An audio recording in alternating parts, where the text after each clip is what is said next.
Executive Secretary Salvador Vidaldia, the members of the Cabinet here, Congresswoman Imelda Calixto Rubiano, the Lone District of Pasay, City of Pasay Mayor Antonio Calixto, fellow workers in government, mga kababayan. I am pleased to be back home. I returned from official visits to Myanmar and Thailand with a renewed sense of optimism for the future of our relations with the two of our important friends in the region and our brothers in ASEAN. In Myanmar, I held fruitful and productive discussions with President U Tu on how to further deepen and broaden bilateral cooperation. We agreed to intensify two-way trade and investments to sustain growth for our peoples. With the many growing Philippine companies seeking new markets in our region and in Myanmar, I emphasize the value of economic partnerships between the private sectors in ASEAN countries. We emphasize the need for law enforcement collaboration in order to address terrorism, violent extremism, piracy, and drug trafficking. We resolve to have stronger collaboration in human resource development through education, capacity building, and technical assistance. Both sides recognize the importance of providing accessible and affordable food for our peoples. In this regard, we signed the Memorandum of Understanding on Food Security and Agricultural Cooperation. President U Cho and I directed the responsible agencies to ensure that the objectives of this agreement would be realized through concrete projects. In my meeting with Do San Suu Kyi, I expressed support for the reform movement in Myanmar. In our similar historic experiences, we have a joint stake in strengthening democratic values, institutions, and processes in the region. I also expressed support for Myanmar's effort to address the challenges in the affected communities of the Rakhine State. Our modest financial assistance is just one way of the many ways the Philippines can help find Myanmar in finding a lasting solution to the complex issues it faces in that state. With Senior General Min Aung Hlaing, we underscore the importance to further strengthening defense and security ties. This is vital in order to address the menace of terrorism, violent extremism, piracy, and illegal trade, drug. These scourges threaten to undermine the growth we have so far achieved. In Thailand, I had a warm and open discussion with Prime Minister Prayut Chan-o-cha. Prime Minister Prayut and I identified two key areas to further elevating the excellent ties between the Philippines and Thailand.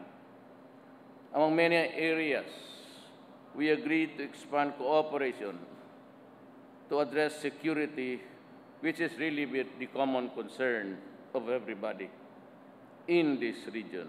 It's terrorism, extremism, and we also have a very serious problem about drugs. We affirmed intensified collaboration in the areas of military, trade and investment, tourism, agriculture, science and technology, energy, education, among others. We signed three important documents: agreement in the field of science and technology, implementing agreement on the specific areas of cooperation on the swamp and dairy buffalo production, and the implementing program of tourism cooperation in 2017 to 2022. I also met Sharon Pokhand, group officials which committed $2 billion in investments expansion in 5 years. They are already here. This will largely focus on the Visayas and Mindanao region, with the leaders of the Federation of Thai Industries, Thai Chamber of Commerce, Thai Bankers Association, Thai Philippines Business Council, and Philippines Thai Business Association, and I sought more investments for our country. On both visits, the China Sea was discussed.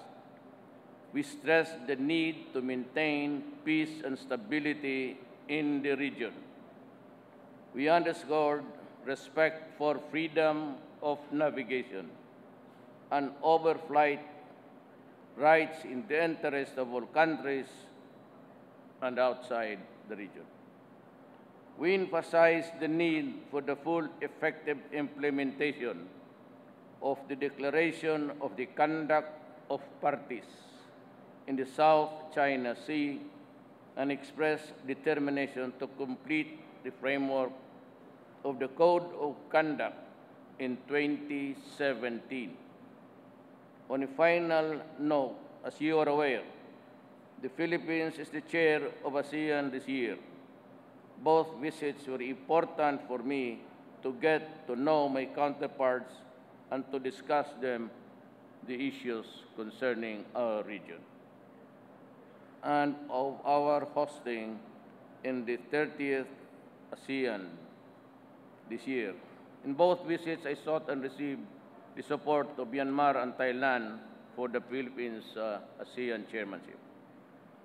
I put forward our initiatives in priorities for a stronger ASEAN, and as the Philippines takes on the helm of ASEAN chairmanship this year, we seek to set tone of the next 50 years of ASEAN. Now more than ever, it is important to realize that our destiny lies in ASEAN and the other Pacific region. Your government is making sure that the priorities and initiatives put forth in ASEAN reflect the aspirations of our people. More importantly, we want to ensure that the benefits gained from ASEAN are not only felt by the elite, but more importantly by the people on the ground. We want an ASEAN that is for the people, a truly people-oriented and people-centered community. I join all of you, my countrymen, to take part in this regional community-building process, and the Philippines will take its leadership role. Together, the Philippines can do its part as a leader of this region. Daghang salamat ug may buntag kaninyong tanan.